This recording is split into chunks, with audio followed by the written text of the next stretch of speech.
Ang pag-uusapan po natin ngayon ay acetylclestin. Meron itong brand name na Plomosil.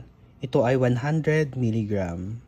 Itong acetylclestin na to ay mabisang gamot pangtunaw ng plema.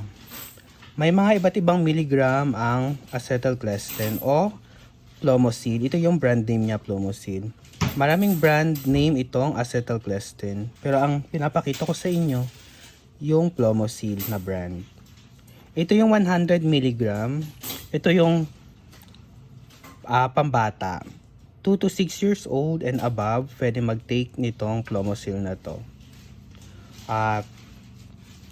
Bali, 4 times a day itong iti-take, itong Plomosil na to. Nandito yung instruction niya sa likod. Ito.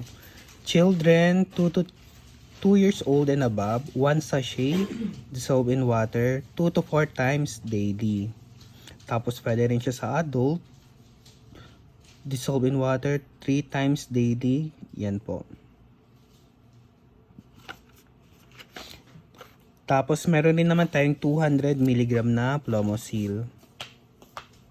Ganon din po yung pang-take nito. Ito naman para sa adult to. 1 sachet, dissolve in water 2 to 3 times daily or prescribed by the physician. Bali, itong 200 mg na to ay hindi pwede sa 2 years old pababa. Tapos ito naman yung isa na pang-adult rin. May milligram na 600. Itong Plomosil na 600 mg, ito yung example nito. Ito. Tablet lang po. I-dissolve nyo sa glass of water. Half glass of water. Nandito yung ano niya, dosage niya. Mas mabisa itong inumin tuwing gabi. Yan o. Dissolve in water, one effervescent tablet to be taken daily or in the evening. Mas maganda daw yung evening nyo siya i-take. Ito yung sample niya.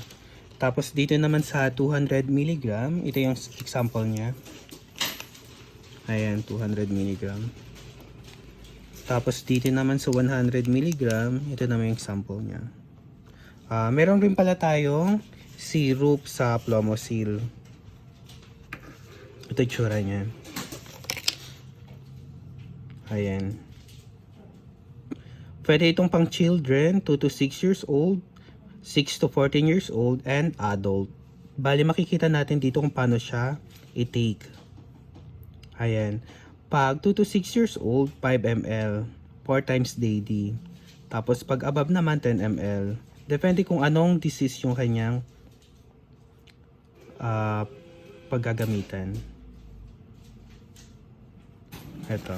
Bali, itong Plomosil na to ay mabisang gamot pang tunaw ng plema. Kalimitan, ito yung nire-reseta ng mga doktor. Pangtunaw ng plema. Plomosil na brand. Yun lamang po. Thank you.